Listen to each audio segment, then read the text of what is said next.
Hey, good evening, everybody. We're going to go ahead and get started.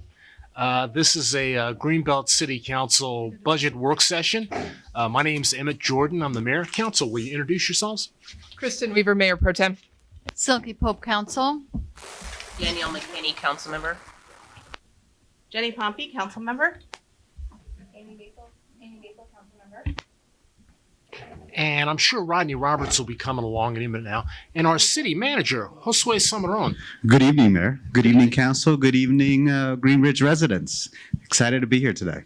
Will you introduce some of the other staff members? Absolutely. Thank you, Mayor. Joining me tonight is Ms. Bertha Gaiman, our treasurer. Welcome, Ms. Gaiman. Our city clerk, Ms. Bonita Anderson. We also have our PIO team that is recording the meeting for production and distribution on our social media channels and cable channels. And the team is being led by Ms. Chandra Andrews, James, and Jamari.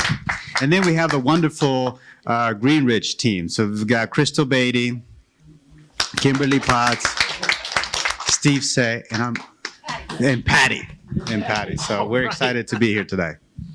Okay, let's see. Any pressing information items we need to share? You got one? You got two? Wow. Oh, I've man. got one. You got one?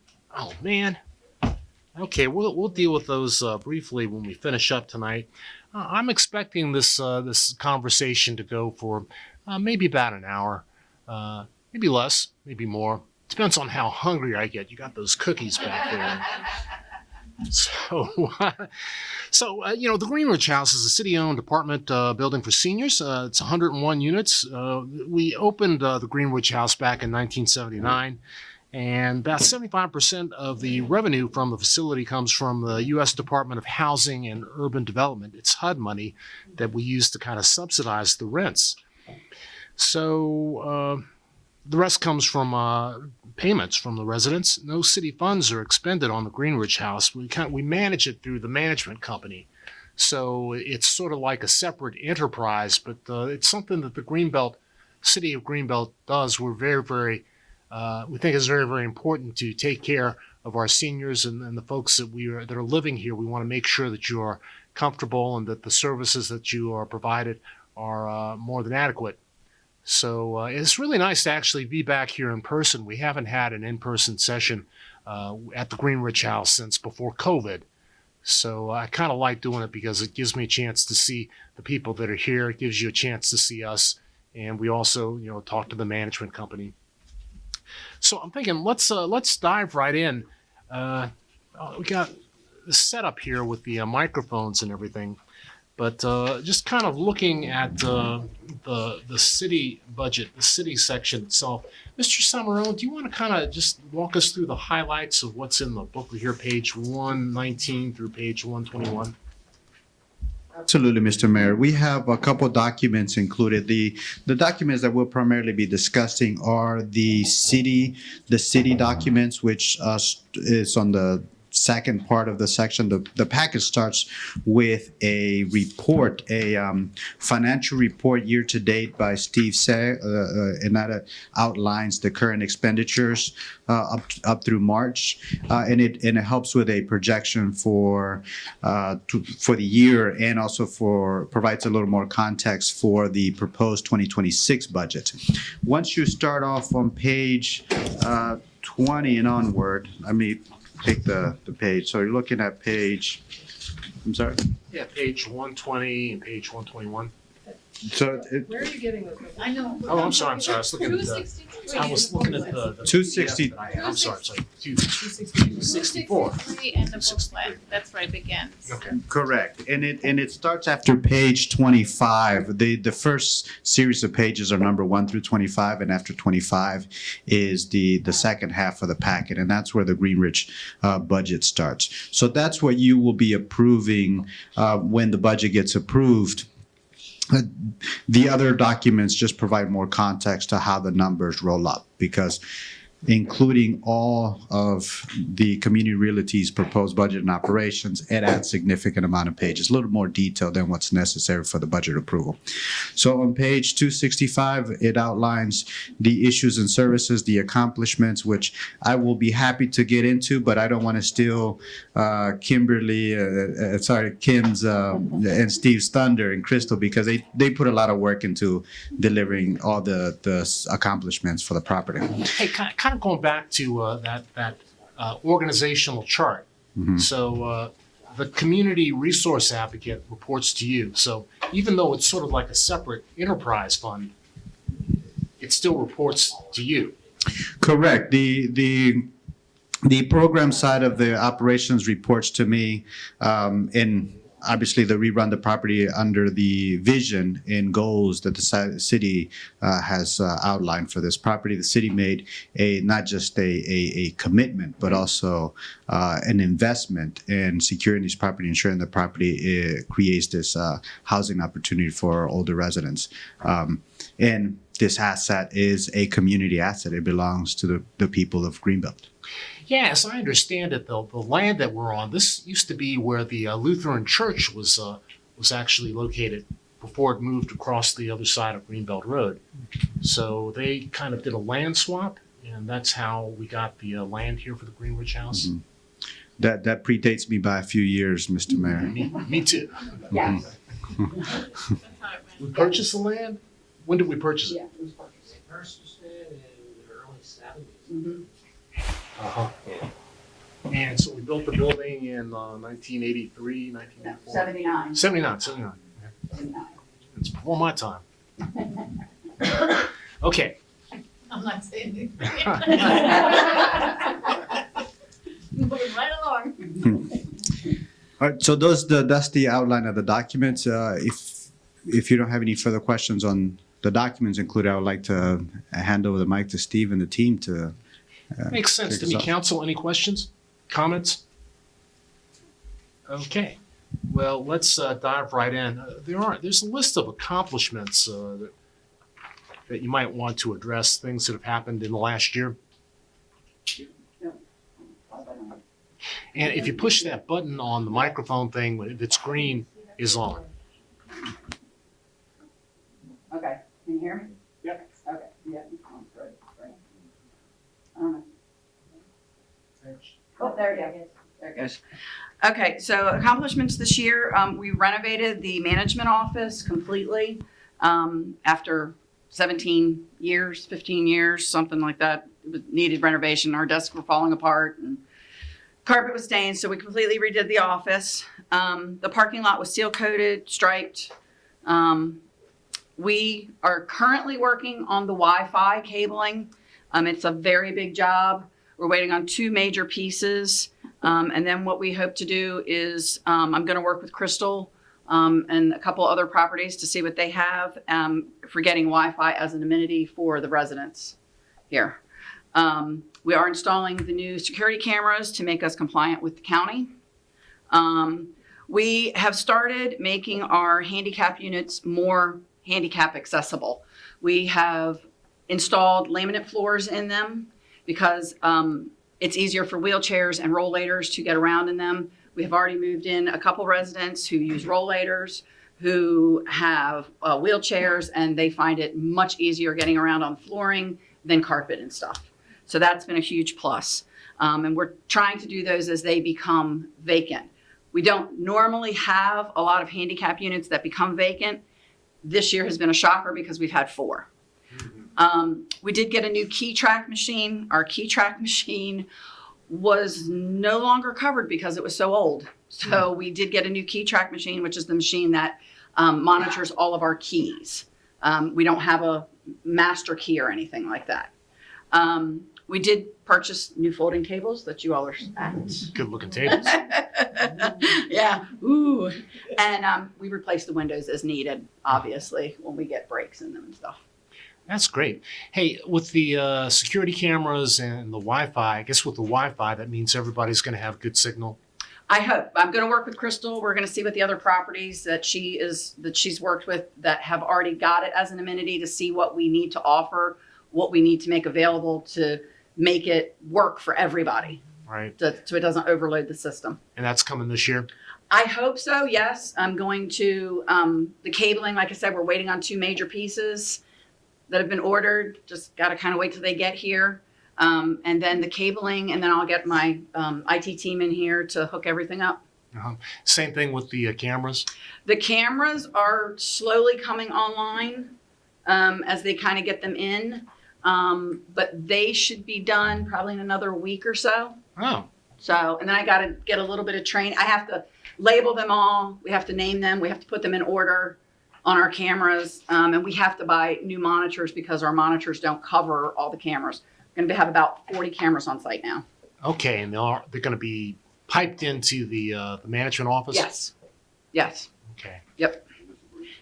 And this brings us up to code with Prince George's County. Yeah. Although, like Josue said, we probably could have gotten away with it because we're less than 100 units for senior buildings. Right. Makes sense. Okay. As far as the Wi-Fi is concerned, buildings of this nature don't lend themselves readily. As far as the Wi-Fi is concerned, buildings of this nature don't lend themselves readily available. Okay, readily available to the Wi-Fi signal, just because it's it's a block and mortar building, and getting the signal throughout the building presents a challenge, but we're confident that we're going to be able to overcome that. Yeah. That's fantastic. It'll make it a lot easier for people to be able to look at their emails or look at internet TV. Mm-hmm. Yep, absolutely. And the residents will save money in the long run also. Right. So it's going to be centralized and they won't have to pay a separate. Correct. Oh, that's great. That's really, really great. Yes. Okay. Could you hear me okay back there? Now? Okay. I got to get right in front of it, I guess. Swallow it. Okay. So, Steve, do you want to go to the management report that you submitted? It's a little bit more detailed than the. Yeah, Ms. Gaiman, please. Good evening, everyone. I just want to say, tell everybody what's in this packet because it's a little different than what you've seen in the past. So the first page is up until page, I think it says 26 is what I see. This is the budget report that Mr. Say have provided to me that we go over prior to putting the actual numbers in the city budgets format. And then on page 2, the city budget starts on page 263 and goes through 270. And then the last document is the financial report that Mr. Say shared with us as of March 30. This is just for March 31, 2025. This is just for information purposes. So we won't be going over all these items. We just wanted you to have as much information about their finances as possible. So I see everyone flipping through the pages. I could tell it's a little different than what you've seen in the past. Thank you. Okay. So we kind of quickly worked through here. We're just looking at page 266, which that's the information from Steve in budget work. That's good. So do you want to touch on some of the highlights, just in terms of the rental revenue? It looks like, so the rents are subsidized here to make it easier for people to live here. People that have worked really, really hard all their lives. So the subsidy, it looks like it's about 2 to 1. Yes, Steve, I think I'll turn it back over to you because you know this back. You don't have to, but a lot of people do. We're just looking at the budget. That's the way it kind of works out. It is approximately 2 to 1, with the HUD portion being greater, of course, than the residential affordable rent income. Can't hear you. Again, okay. Yes, it is about a 2 to 1 differential between potential rent income, resident rent income, and gross potential rent affordable, with the gross potential rent affordable being the greater amount, which is what we receive from the HUD proceedings. Okay. And Mr. Roberts just brought up a good point. we transitioned about 4 years ago, I guess, where we changed the rules for living here. So it's seniors mostly, but we had a number of people that were already here and they got grandfathered in. Correct. So about how many people are here that got grandfathered in? We have, I don't really need that at my, I can talk loud enough. For the recording, sorry.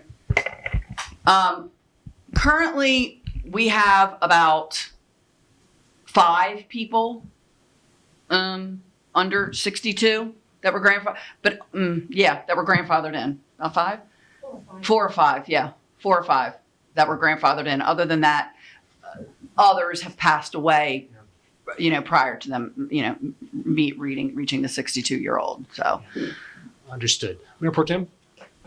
Yeah, I just wanted to ask on this page, looking at the rental revenue, I was just curious about the difference between the fiscal year 25 adopted budget and the fiscal year 25 estimated budget. It looks like it's about $60,000 more for the estimated budget for this year, and the estimated budget for this year is higher than the proposed budget for fiscal 26. I just wonder if you could explain. It looked like otherwise they're sort of progressively going up, but then we sort of go up and then go down with those last 2 columns.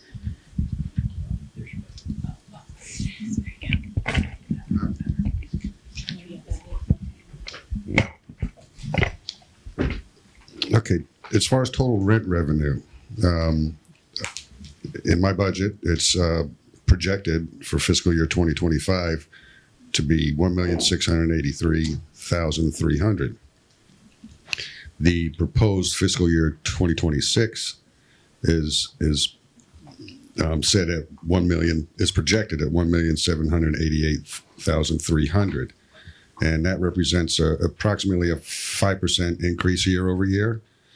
I'm looking above there. I'm looking at the top 2 lines, the potential resident rent income. Okay.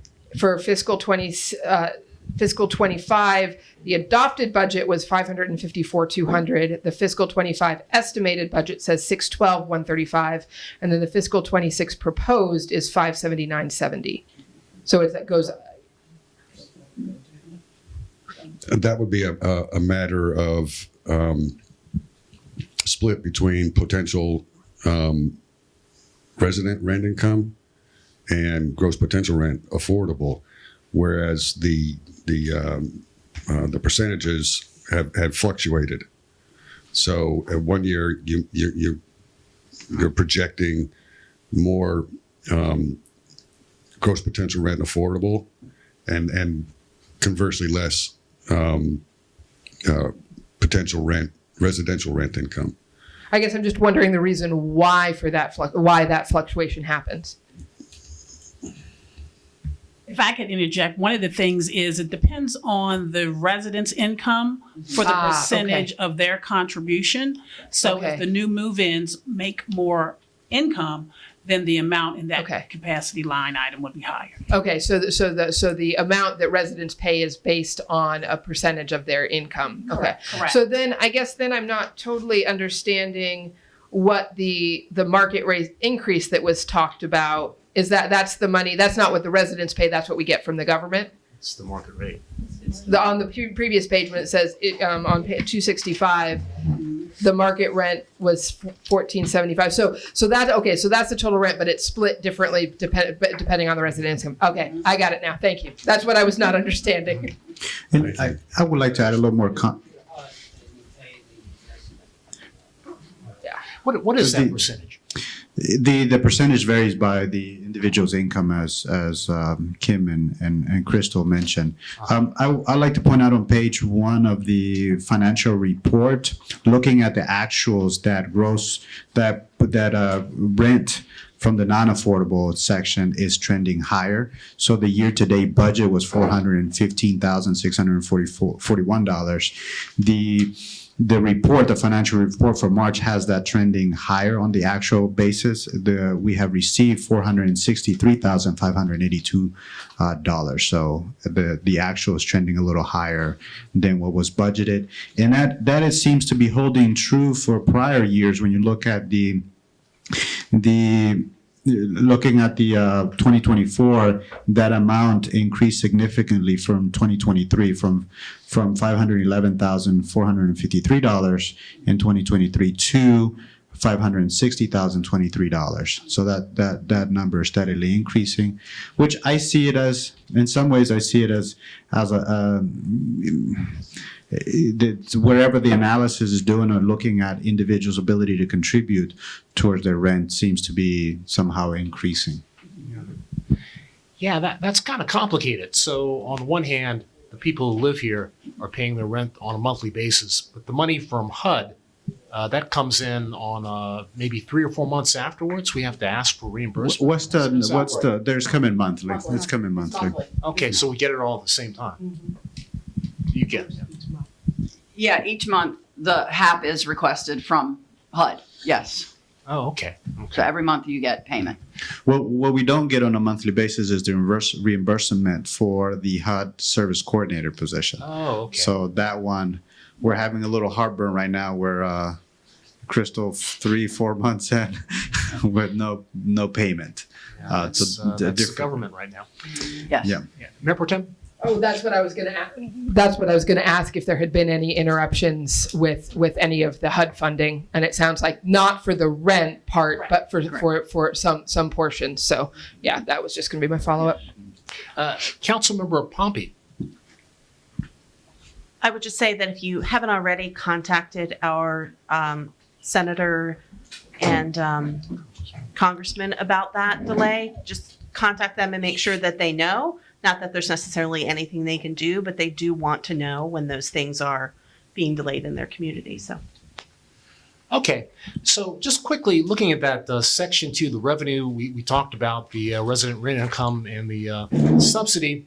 So there are always a few vacant units, and there's churn. People come and they go. So and also we've got several of you live on site. That wasn't the case before COVID, but it's actually worked out pretty well. Yes. So we've got 2 people living on site. Currently, we have just me. We have no maintenance currently. I'm in the process of interviewing and trying to hire and live on maintenance person. It's been rough going. Okay. We do have maintenance. We do have We just maintenance don't have cover, though. The maintenance assistant. CRC has maintenance, yes. And the vacancy, that comes from the turnover. When Correct. someone leaves, you have to put in new carpet or new Right. different things. Yes, I have one vacant right now. Just one vacant? Yes. Okay. And of course, there's a waiting list. There's a long waiting list Correct. of people that want to come in. And that waiting list opens up once a year usually? Usually, yes. It really depends on how many people are on the waiting list. Currently, there's probably around 60. 60? And so I do a review in October. I send letters out to everybody. Those people that want to remain on the list, they send a confirmation back. If we do not get a confirmation, they are removed. And then when I get down to about 30 people on the list is when I open up the waiting list. Right. And you go from top to bottom. Correct. And whoever is ready to move. Well, you call all the people. If you have a vacant, which is what we normally do before we open the waiting list, you call everybody on the list. If nobody takes it, then you open the waiting list and then you start where you finish. So you start at with the first person who came in. Right. And then you go from there. Right. And finally, with the turnover, how many people came and went? Ironically, since 2024 through current, we just did the count today. I think it's 14. Uh-huh. We've had 14 turnovers. And that's about 10%. About, of the yeah, set of and it's 100. about average. We turn over about 15 a year. 15 a year. Okay. Questions? Yeah, please, Councilmember McKinney.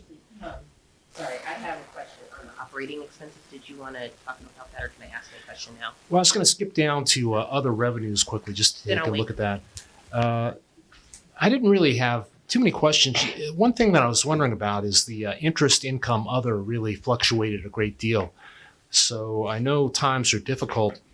So could you explain where the interest income other, where's that coming from? And is that investments or? That's the investment account where we contribute reserves. Yeah, that's reserves? Yes. And the interest rate has grown, as you know, over the course of the last couple of years, or at least the last year. So. All right. Okay, any other questions about other revenue? Let's go ahead and move to those expenses then. Operating expenses. Councilmember, did you have a question? I did. Actually, two questions. The first is in section 3. It's a small one, but I'm noticing a trend in your miscellaneous administrative line as well as your miscellaneous operating expenses line. And it seems, between like 2023 and now going into proposed 2026, that's trending upward. Do you have some background on what's included in those lines and what is causing the trend for those expenses? Patty, would you like to address that? I got, so we've had a couple of things that, oops, I didn't turn it on, hold on. Sorry, didn't turn it on. We've had a couple of things that obviously are not calculated for. We've had to replace a dock door because someone ran into it and it was no longer usable. They're not cheap. That was, that's one of the miscellaneous, yes. And then I thought it was operating. You were referring to admin, right? I was actually And looking at operating. both. It's page Okay. 13, Yeah. Steve, page 13. Yeah, I'm going back to my notes. Mhm. And then that's FX stuff. I have to look back through my budget because it's marked up. Kim, if it helps, is the line item that has the service coordinator contribution and the clinical counselor contribution. Yeah, those both went up, didn't they? Yeah, those both went up also. Okay. Yeah, both of those items were increased. I know I had those too. Oh, okay. I know, I made all the notes. Yeah. So yeah, it's just a cost of increase. I know that we had several things. I don't know if I wrote down what categories they went into. Oh yeah, that miscellaneous Yardi admin also. In miscellaneous administrative, there That's- was some line items or expense items for software, Software. third-party pay app software, as well as Yardi software, which is a property management specific software. So that's included in that increase Yeah, that you're that's that's increases. you're seeing Yes. trend. Okay, thank you. And second question, Mm-hmm. are you projecting with various increases that we're seeing from HEPCO and WSSC, an increase in those electricity lines and the gas line? I don't know if that's in your projection moving forward. I know that we've seen that and a lot of homeowners are seeing increased We bills. don't have gas here.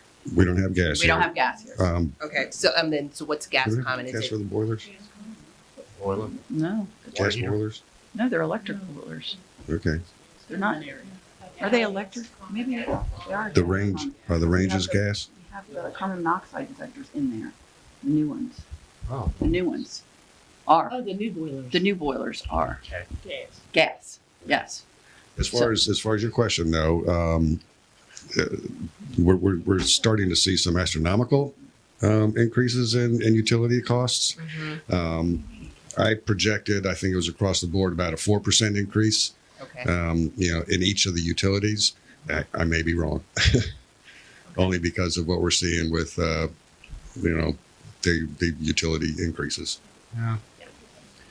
Hey, a couple of things. You mentioned software, payment software. So do all the residents pay online or do you still take checks or cash? We're actually here because we take the vouchers from HUD, where we don't do online payments. No, unfortunately. No. The software I'm talking about does Yeah. provide for that ability. And our market rate communities out there do use it. And we're actually going to be instilling it for our commercial properties that we manage as well. Okay. Hey, it seems like there's a little increase in the management fee this year. That's a percentage that's been in place for some time now. It's The increase would be due to the increase in revenue. It's a percentage of revenue. If I look at the notes, I believe it's right around 3%. I think so. Okay, 3%. 4, yes. Was it 4.5? Ms. Yes. Damon. Yes, I just wanted to let you know, if you want to follow, see a breakdown of these administrative numbers, it's on page 12 through 14 in the first part of the first document. It's a breakdown, and then my numbers are summarized. Understood. Yeah, or 4.5. the notes.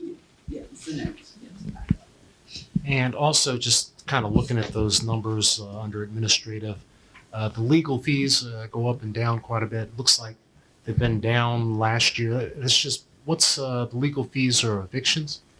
Evictions, and or just, landlord tenant. Landlord-tenant issues, yes. Okay. Okay. Council, any other questions about operating expenses? Payroll, utilities? Utilities we just talked about.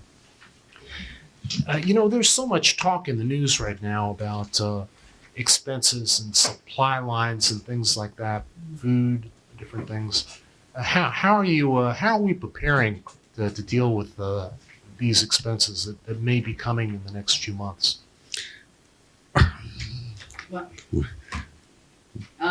When it comes to certain items, we've tried to purchase in advance, like all of the security cameras. They come from overseas. When I was out with a knee replacement and I worked from home, and the contractor called me and said, look, all these tariffs are going to go into effect. Can we go ahead and purchase because the prices are going to go up? And I said, absolutely. So it was in the budget. So I purchased them early before the work started so that we could have them and wouldn't have to pay extra money for them. That's smart. So it saved us, Yeah, I for guess sure. nobody really knows exactly what's going to happen, except for Mr. Summer.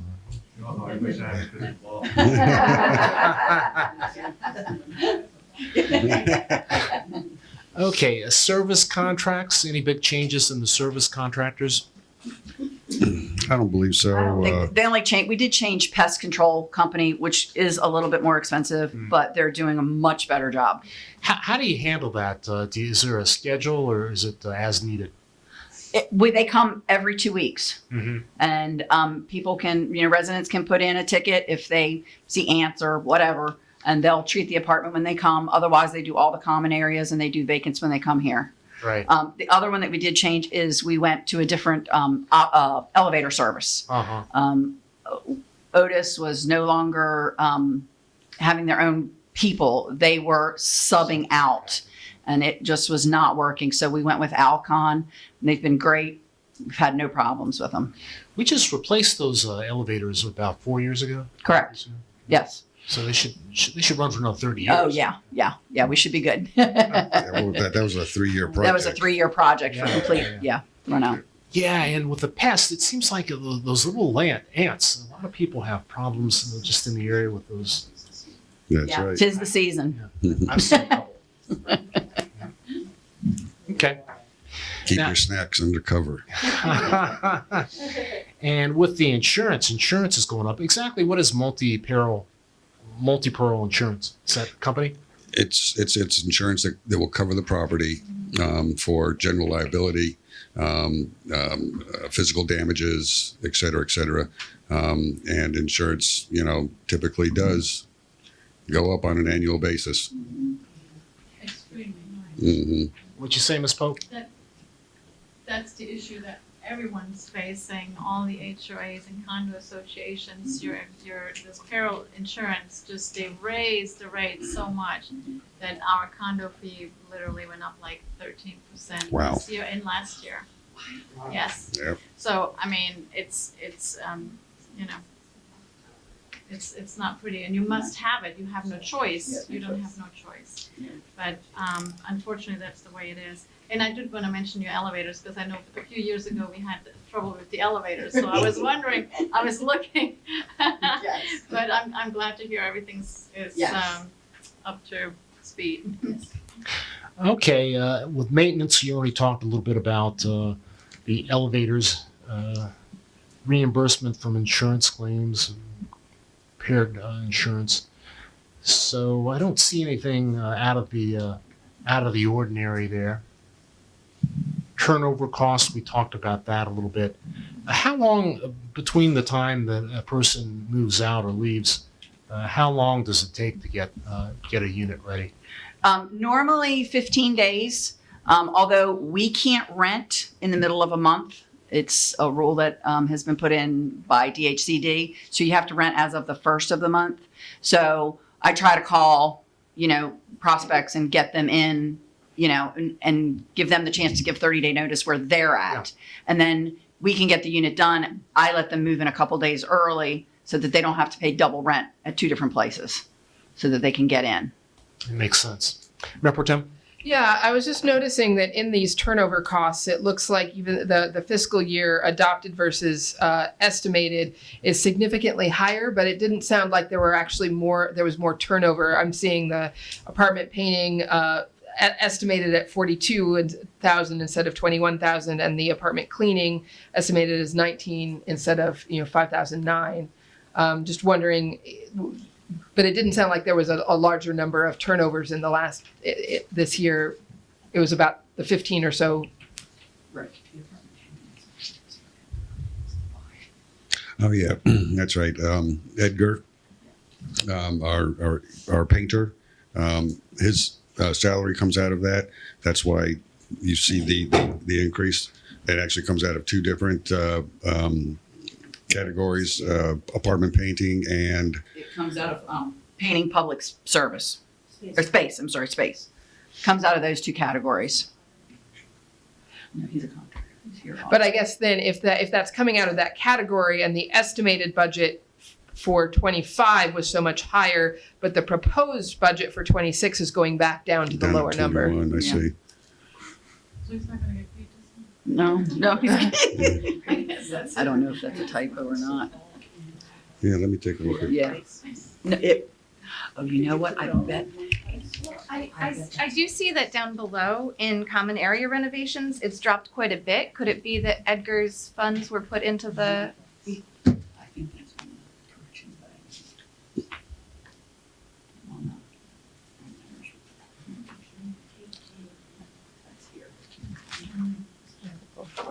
Oh, you think that might have been one of the coding issues? Yeah. That was a coding issue. So. Display. Do you know if that was one of the, on that owner's report that I sent you? I reviewed both reports, the one I got from George and Steve. I'm looking at Steve's latest, and I think that number, we must have coded it from the prior March report, because your most recent one, the one that's in the packet, has your total turnover cost for year to date as 32,000. Right. That's for the total. In the budget, we have a total of 32,000 adopted expense, but in the estimated, it's higher. So I think we're probably using that prior report that you sent us. Prior report. So it was correct. Okay. There were a few minor coding issues, and so we corrected those. So it's probably used the numbers from the previous report. Mhm. Okay. That's what I'm assuming. And just some further context, you're looking at what's included in your packet is the actual for March. So those numbers are as Steve, you sent them to me yesterday? Or day before, yeah. Yeah. So in the budget was put together in So January. maybe- so Right. So we're trying to project out those expenses for a good 6 months out. So there's an art and a science there. And if I look in that more detailed report, it does look like it's more in line with the adopted budget. Mhm. Okay.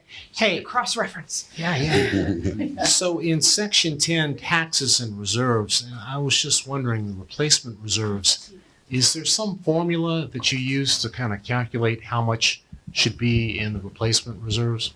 No, there is not. Historically, we've been funding the replacement reserves at $300,000 annual. And I can tell you that right now we have probably 1.7 million in replacement reserves that can go after capital expenses. Right. And that's the next section, capital expenses. So what's coming up new? The number for building improvements at 318,000.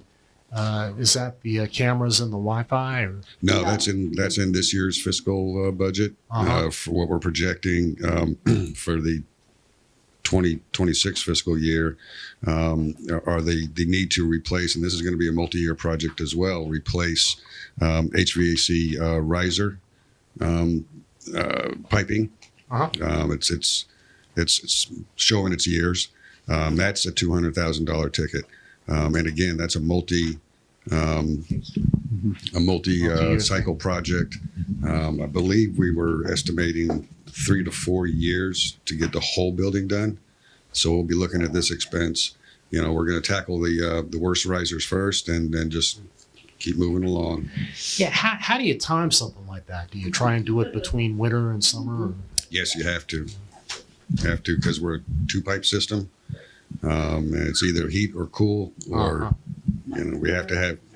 Okay. When did you do the switchover? Have you done that yet? Yes. A couple of weeks ago. Yeah, we've been on a couple of weeks. Yes, in air condition. Right. Because the windows, did the windows open or they? Oh yeah, the window's open, Okay. but with the building being block, it maintains. So you're hot, you stay hot. You cool, you stay cool. Okay, council. Any other questions? The other bigger part of the building improvements is 82,000 towards painting the entire exterior of the building. Mm-hmm. Okay.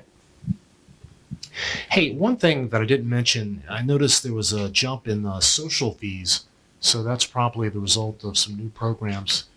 So what's going on over here? It's new. Is that social activities? I think it's on the first page. Should be an admin. It's on the first page. Well, I can tell you what's in there that's not new, but it's really good. It's the crab feast. Oh. But wait, when is that? I asked the same thing first thing I came in, and I didn't get a date. Okay. Hey, is the Residents Association, is that, do you have an active one? Yes, we still do have an active one. We have a couple members who are a little ill, but we're chugging it along. Okay, and what's coming up, Well, we just aside from the crab feast? We just had a taco bar on Monday for Cinco de Mayo. And then at this point, I'm not sure if we are really good about spending the money on everything for them. And so we are down to a small amount of money that we still have to take out rec center trips that they're going on. So that has to be deducted from it. And then they have 3 trips coming. And then we have regular stuff like ceramics class and stuff that still need to be taken out for the couple of months. So they're only going to be left with about $1,800, Mm-hmm. and we use that as a deposit because we go in halves with the Resident Association for the crab feast. Okay. So we use that money so that they use all their money, and so we'll put that as a down payment on the crab feast. Sounds good. Yeah. Yes. Let's see, Mayor Pro Tem? Well, are we ready to do resident comments? Because we had one that came in via email. If there aren't more council questions. I have a let's few get things to Jill here, a few touch. things, yeah. On page, the social activities are on page 12. They're towards the front of your packet. The note I will make is on the overall budget numbers. As you can see, the net income is it's becoming less and less overall net income. I'm not concerned for the reasons that we have the replacement reserves is a healthy contribution being put into reserves, enough that it's going to cover this several $100,000 of HVAC improvements. So as you're looking at that net income, which is the revenues over expenditures for what we project 2025 is going to be $3,000, and for 2026 is going to be almost $36,000.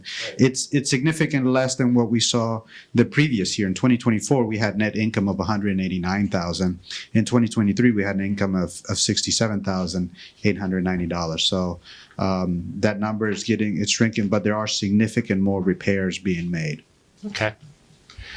I was going to ask Ms. Beatty if you could talk just quickly a little bit about the service coordinator and some of the relationship between the residents here and the city's service providers. Hello, everyone. Can you hear me? Okay. Excuse me. The service coordinator, excuse me. The service coordinator's role here at Greenridge House is to link residents with resources, programs, and services. So it's sort of like an offshoot of the Gale program, but here for the Greenridge House residents. She manages programs for assistance with energy assistance to help offset the cost, for example, of the utilities that the residents do partially pay for. She also helps with the renter's tax credit. She coordinates health and wellness programming here at Greenridge House. She links residents with health and mental health related services as needed. She also, works with residents' specific concerns related to maybe family situations or personal situations. So she's their mini caseworker on site. But she also does things like deliver water and help with produce and all the different things that the other duties as assigned gets her from the program. It is funded through the Service Coordinator Grant through the Department of Housing and Urban Development. Excuse me. And that program, as Josue alluded to earlier, we're still waiting to hear whether or not that program will be funded on the federal level. I talk with my grant manager every day. She's always saying, it's not here yet, because people are antsy around the country as far as whether the program will continue and what that potentially is going to look like if it does not. So we're keeping an eye definitely on that at this point. She also helps with the resident satisfaction survey that most recently was done for 2024. You should have received in your inbox the most recent survey, and it's outstanding. The residents have been very complimentary of staff as well as administration, and then the environment as well as the maintenance of the building and the neighborhood as well. Yeah, at one point, I guess Sharon Johnson was in that position. I'm dating myself a little bit because that's been a little while. Who's the service coordinator right now? Flora Lee. Flora is the service coordinator. And do we have any interns or folks that kind of help out sometimes? We currently part-time, we have Natalie Garcia. She is the new assistant for Flora. She is approximately 20 hours a week. That is funded through operating expenses. I'm sorry. All of a sudden. I was fine until I got on the microphone. Excuse me. That's okay. And because I was laughing because her first week, she was like, do we do anything other than water deliveries and produce? Because she was pushing that cart throughout the building with water and things of that nature.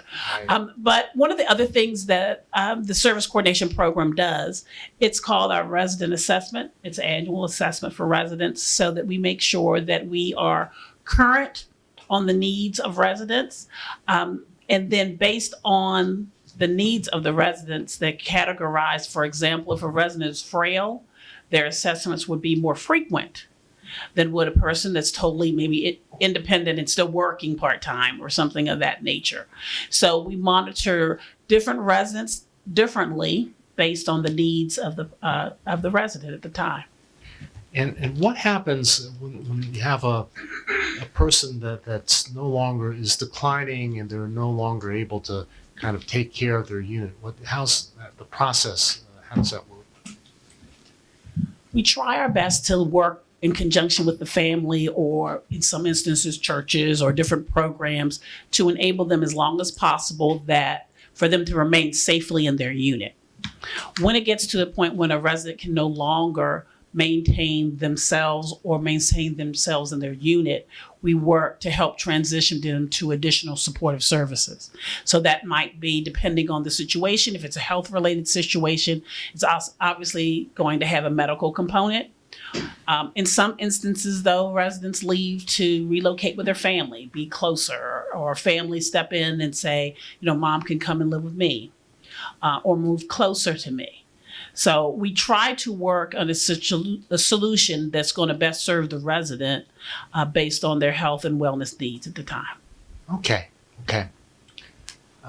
If there are no further questions, let's pivot to the survey. You have a specific question about the survey. I don't know if you want to say anything in general about the satisfaction survey. So one, we're looking at 2024. So is there one being worked on for this year? Does that come in September or October? Typically, we wait until the end of the entire calendar year. So we would do it after the holiday. Okay. If you have a specific question, go ahead.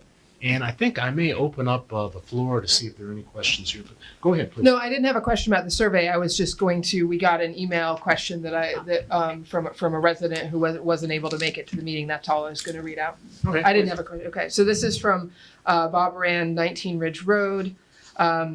He says he wanted to offer a few comments on Greenridge House, but can't make the work session this evening. So his first question is, equity in city services. The demographics of Greenridge House over the last few years significantly tilt towards white residents.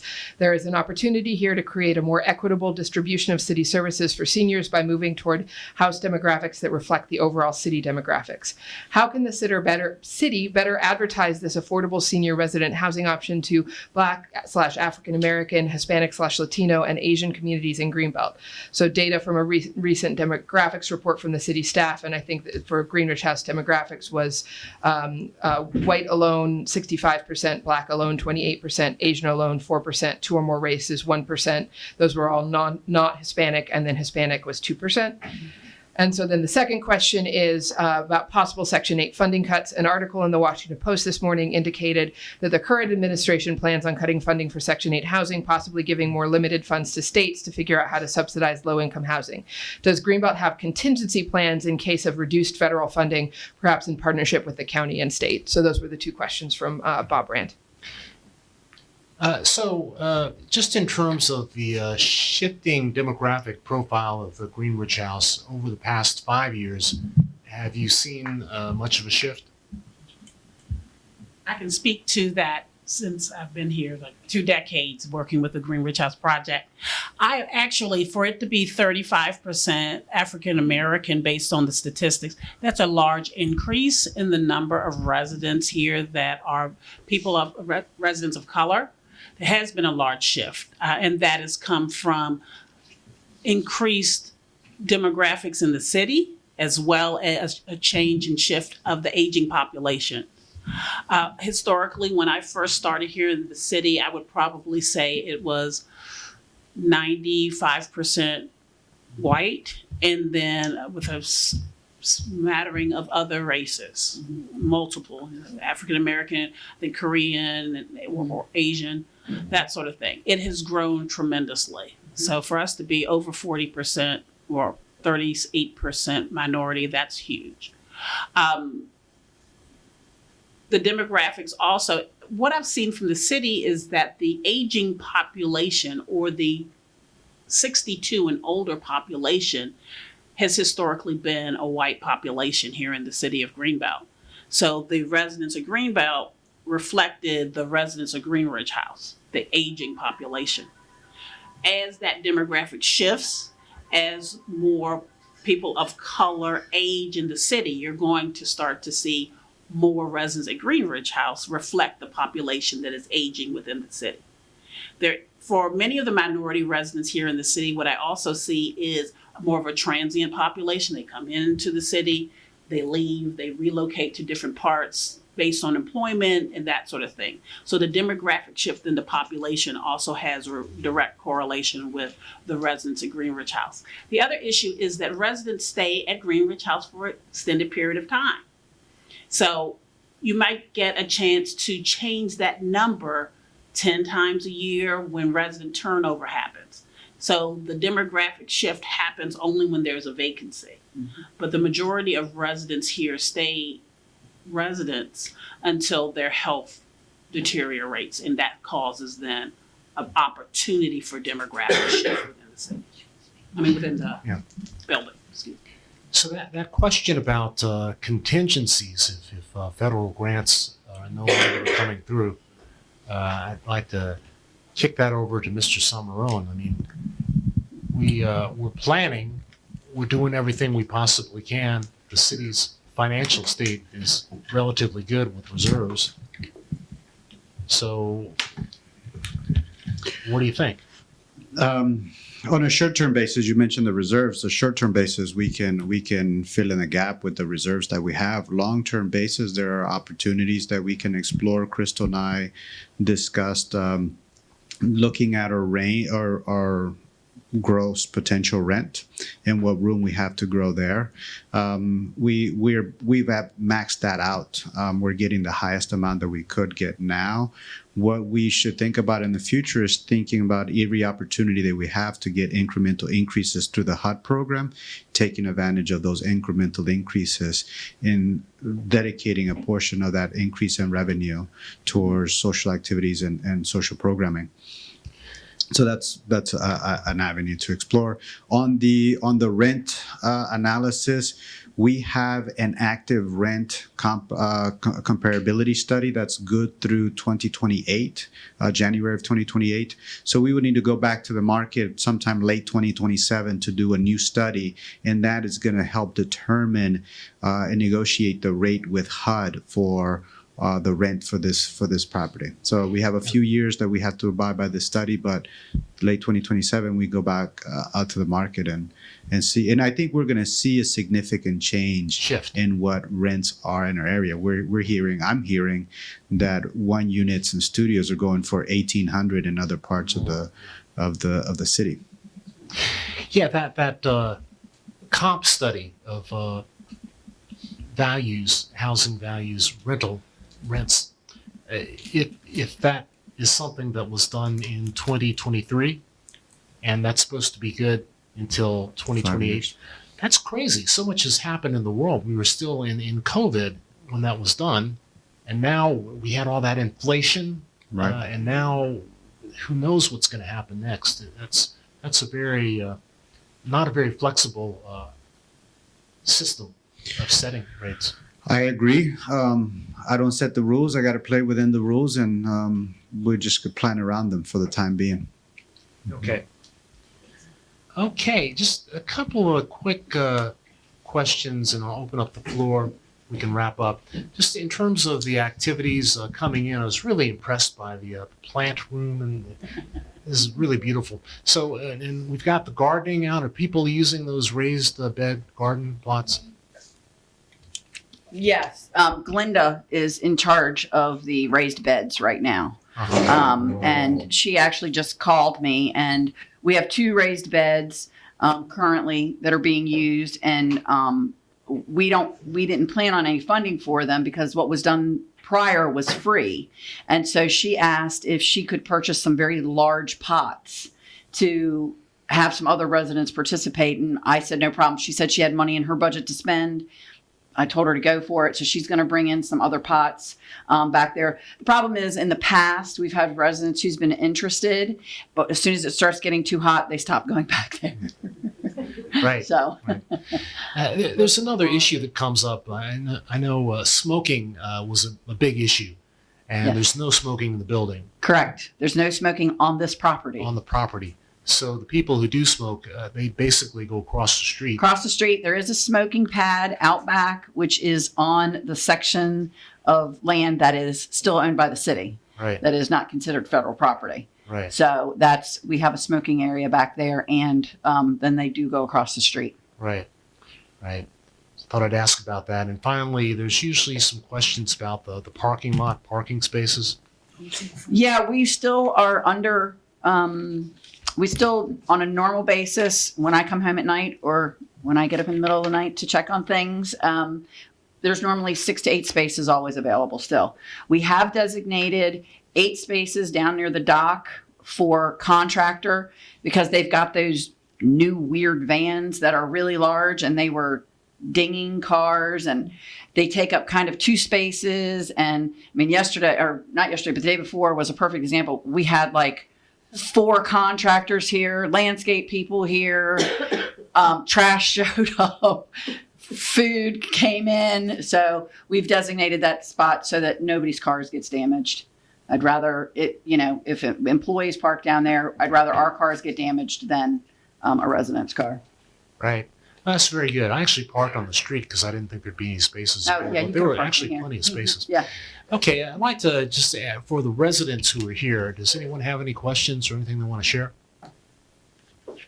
And I'll walk around with the mic. All right. I see a hand up. Okay. Here you go, Kathy. Just a real quick comment. Flora is the service coordinator and she does a lot. If for some reason, I mean, she does, like I got a new computer with a new operating system and I don't have any close family members. She was very helpful with that. The other thing she helps with, Crystal Beatty gets the grant every year for the visiting angels and the food delivery, the Meals on the Wheels. So anyway, I'm just saying, if for some reason they're trying to cut money for her, please try to provide to keep the service coordinator going because she is very good in so many ways. And she's like, I think she's a runner because she has tremendous energy. She's a little woman, Asian, but she's just got tremendous energy. And I mean, always calls you back, just really on top of things. So very good. Thank you, Kathy. That's fantastic. Any other thoughts or questions? I know the food produce, the produce and food distributions have come up a couple of times, and I know Meals on Wheels is here 2 times a week, 5 times a week, right? And there's produce distribution. So the city's going through something with produce distribution that may change a little bit. Amy, do you do the food distribution? Do you do any of that here? No. Not done any of that Okay, here. okay. Just asking. Anybody else? Okay. Let's see. Any other resident questions? Okay, we do have a question from Mr. Orleans. Who is not a resident of Green Ridge House, but a Yes. resident of the city. You can, No, you need the mic. no, so you're gonna hold it or? No, I'm giving it to I can't move my hands if I have to. Reference was made to turnover earlier, about 15 a year is average. This question has been asked in the past, but I'd be interested in knowing year to year, how many of those turnovers as a result of unfortunately naturally occurring causes or people voluntarily leaving or people leaving involuntarily. I would like to stress to all 7 members of council, you represent every resident here, and that any one of them feels like they're being terrorized would be a good word, or imposed upon to leave, that's something that you should want to know more about. And looking at the organizational chart, I gather that there are 5 employees in the chart beneath the service the resource manager and the service coordinator. These 5 employees presumably are employees of CRC. I heard earlier with regard to the 2 units set aside for 2 of those employees, one for part of this past year has not been occupied because the position's not been filled, although they project in next year's budget that person will be filled. I'd like, in looking at the expenses of Greenridge House, we have a fairly substantial salaries package and benefits package for these 5 employees. I'm wondering, and this question has been asked in the past, why it's necessary to have a contractor who collects $80,000 plus in administrative fees for managing the property. It would seem to me that these 5 employees who are employees of that contractor could very well simply be employed by the city, and right away our budget would save $80,000 plus. Yeah, there's a reason why cities run certain operations as enterprise operations or separately having a management company, because the management company can actually do it more efficiently than the city can. in my opinion. It's a fact. So, Mr. Salmarone, do you want to kind of wrap things up a little bit? Now, we've got some information items, but because we have a meeting later, we have to do a special meeting and go into executive session, so we can talk about those at the beginning of the executive session. Sure, I'll do my just closing remarks. I had an information item that residents will want to know. We're opening the pool on Monday. That's the outdoor pool. So spoke with my team. They're putting the final touches on the outdoor equipment. They're painting some of the features. So it's going to be ready on Monday. So we're really excited. And water's going to be a little cold, so bear with us. It's going to warm up. But that's the highlight I have. I figured the team will want to know. It's a pleasure to work for the city and be able to have this wonderful asset in the community to provide affordable housing opportunities for our residents, and not just any affordable housing. This is high quality housing. I'm impressed with the level of service that we're able to deliver and the quality of the housing of the building that we have. And you've seen the commitment from the team, Crystal, Kim, Steve, and Pat, the work they do on the ground from Flora Lee. But also our team at the city building too. We're committed to making sure that this property is delivering the best service it can for our residents. Yeah, appreciate that. And on behalf of the city council, we are very, very, concerned, and we want to be engaged with you. We want to know if there are problems, things that you want us to know about. We want to know about them. So, your satisfaction is very, very important to us. Many of you have lived here for a long time. Others have lived in the city for a long time. Maybe they haven't lived here for that long. But this is a Greenbelt facility, so it's just not any old affordable housing. This is something that Greenbelt does. It's important to us that you are happy and satisfied. So with that, I think we'll wrap things up. Council has another meeting in about 10 or 15 minutes. I understand there's some cookies in the back. I'm going to investigate the cookie situation. So if there are no other anybody want to say something? Okay. Well, let's. Thank you for having us again. It's been since 2019. Thank you for hosting us. Yeah. So because I actually ended up at the municipal building earlier, I'm like, oh. it's habit. We haven't been here and says, wow, 2000. How many years? I mean, and it's amazing and it's absolutely fantastic that we're back in this building with you in person, because I think that personal touch and this face-to-face talk, I think, has just so much more value. So I appreciate it, and thank you for having us. Yeah, thank you so much. Thanks for hosting us.